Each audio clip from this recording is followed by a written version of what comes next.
sinusubukan daw pong i-blackmail si Pangulong Bongbong Marcos ng kampo ni dating Ako Bicol Representative Saldico kaugnay ng isyo sa pagpapakansila ng kanyang passport. Sa inilabas na video ni PBBM ngayong Miyerkules, Nobyembre 26, sinabi niya nga nakikipag-ugnayan sa kanyang abogado Nico. Nilapitan po kami ng abogado ni Saldico at nagtangkang mag-blackmail na kung hindi po namin kakansilahin daw ang passport niya, hindi na raw siya maglalabas ng video. Ayon sa presidente, I do not negotiate with the criminals. Gusto kong malaman mo, Saldi, na makakansila pa rin ang passport mo, dagdag pa ni PBBM.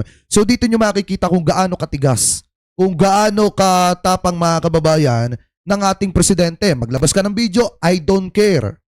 Diba sa madalit salita, magpakalat ka ng video dyan, siraan mo ko, walang problema, haharapin kita, umuwi ka ng Pilipinas.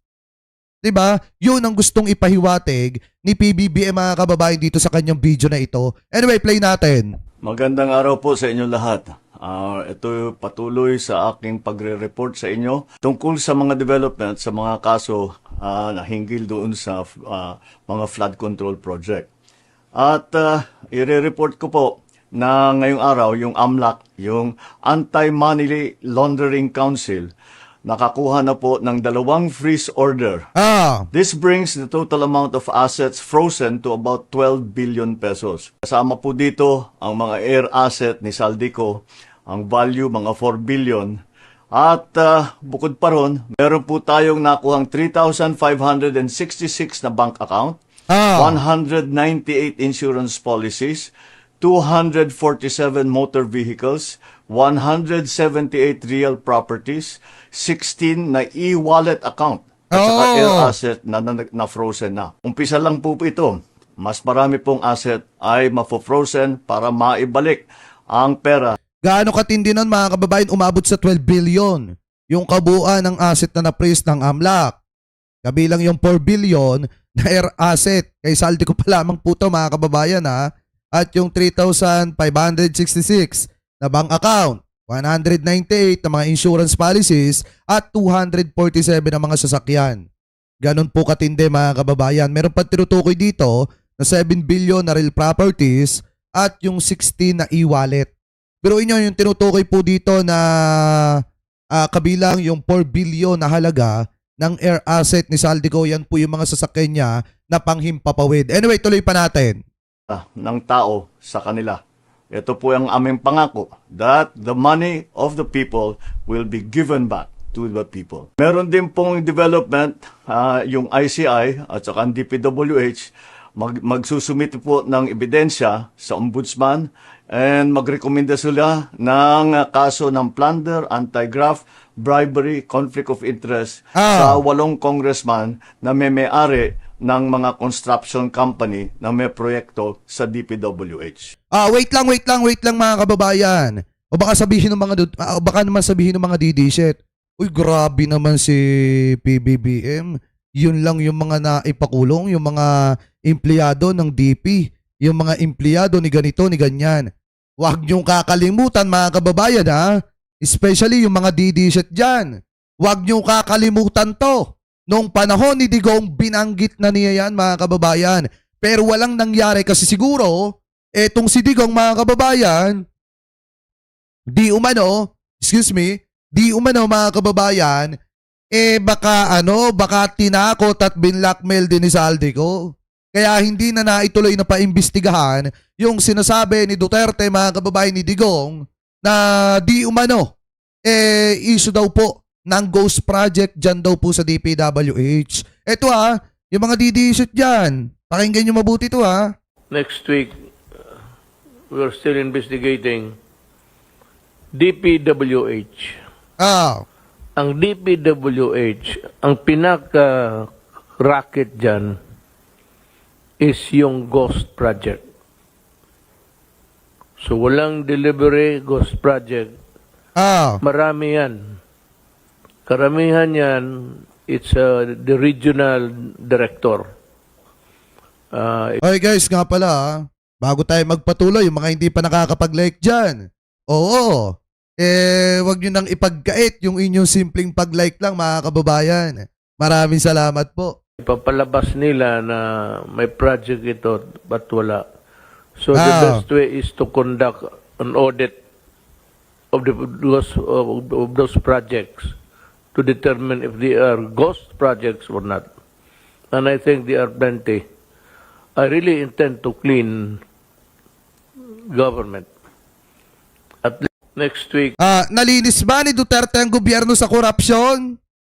Sa issue ng korupsyon? May nangyari ba sa sinabi niyang ito noon? Wala. Bakit wala nangyari? Kasi nga mga kababayan, kung noon pa man ay trabaho na ni Saldico, na ang kampo ni Saldico na blackmail ng presidente, baka naman na blackmail si dating Pangulong Duterte at sinabihan na kapag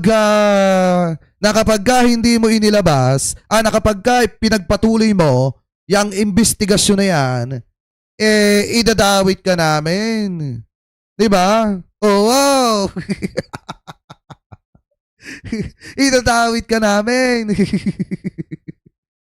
Diba mga kababayan? Kaya wala sigurong nangyari.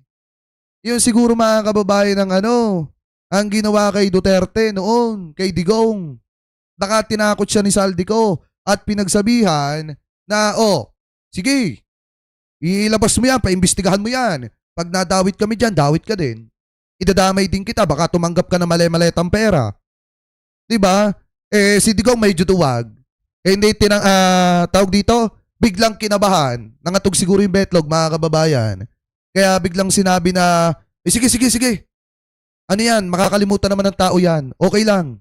Huwag na nating ituloy. Baka mawala yung mali-maletang pera. Di umano. Kasi di ba mga kababayan, yung inilabas na mali-maletang pera, may nakadikit na conduction number doon sa sasakyan. At yung conduction number doon sa sasakyan, ano ba ang tinutukoy nun? Di pa representing Davao, Chororot.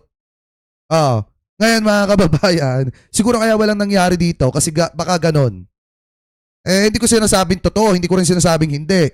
Baka ganon yung ginawa kay Digong. Kung ano yung ginagawa kay PBBM, siguro ganon yung ginawa kay Digong. Ang pinagkaiba lang, matapang si PBBM. Sige, tuloy mo. Manira ka na manira, labas mo video, wala akong pakialam. Makakansela pa rin passport mo. Diba? Ay, shoutout kay Ma'am Angelita Almondia, mega love shoutout po ha. Thank you po sa inyong pakape. Maraming salamat po ha. Thank you very much po. Siguro ganun mga kababayan yung ginawa. Ano po ni Saldico kay Digong. Ang pinagkaiba nila ito, tingnan nyo yung kay PBBM. Lastly, meron po akong ibabanggit sa inyo. Dinapitan po kami ng abogado ni Saldico at nagtatangkang mag-blackmail na kung hindi po namin kakanselihin daw ang passport niya, hindi na raw siya maglalabas ng video.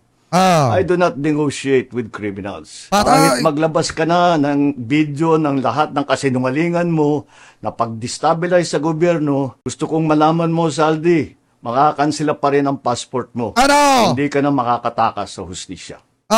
Sino ang totoong weak? Sino ang totoong weak, ha? Sino ang totoong weak? Eto, tanong ko lang mga kababayan. Sino ang totoong weak dyan? Sino ang totoong weak mga kababayan? Diba? Sino ang totoong weak? Comment nyo sa comment section. Diba? Lahat na magsasabing si Digong, elect nyo yung video ko. Diba? Sino ang totoong weak mga kababayan? Si PBBM ba? Yung totoong weak? Alam nyo, sa totoo lang mga kababayan, sa akin may mga, sabi ko nga po, nasa mundo tayo mga kababayan ng social media. May mga nagme-message sa akin, may mga namba-blackmail. May mga ilalabas na video, etc. Ano yung malimit ko sinasabit sagot? O kung meron kang video, ilabas mo na. Diba? Sabi ko, kung meron ka palang video sa akin na nagaganito ako, ganyan, ilabas mo na. Para nang sa ganon, madali kong masagot yan at nang matapos na. Di ako natatakot. Diba? So ngayon, ganun din si PBBM. So sige, kung hindi siya nakikipag-negotiate mga kababayan sa kriminal, kung may mga video ka, ilabas mo. Yung mga video mong pandestabilize sa gobyerno, ilabas mo. Diba? ilabas mo, wala akong pakialam, makakansela pa rin ang passport mo. O sino ngayon ang weak? Eh di si Digong. Kasi yung sinubukan ni Digong na paimbestigahan noon, hindi niya nagawa. At ang nakagawa lamang noon ay walang iba kung hindi si PBBM. Diba mga kababayan? So ngayon, kung mapapansin po ninyo, para sa akin mga kababayan, etong ginagawa ng ating mahal na presidente, eto ang masasabi nating totoong leader. Bakit? Hindi marunong matakot eh. Hindi marunong mga kababayan umatras sa isang bagay na nasimula na po niya. Hindi katulad ni Digong, may war on drugs. Pero ang sino ang tinamaan? Yung mga taong kinakaya-kaya lamang po niya. Diba? Ay, Mama Extina Lakwata, mega love shoutout po ha. Yung mga taong kinakaya-kaya lamang po niya yung tinamaan nung kanya madugong pakikipaglaban sa ipinagbabawal na bato. Samantalang si Presidente, mga kababayan, kita nyo. Diba? Yung gobyerno ni PBBM talagang tama po yung tinatahak na landas kasi si Presidente, mga kababayan, ay hindi katulad ni Digong na duwag. Ano po? So kayo, kung kayong tatanungin mga kababayan, ano po masasabi ninyo? Hingil po sa balita na yan. Comment below na lamang po kung ano pong opinion ninyo. Hingil po sa issue na yan mga kababayan.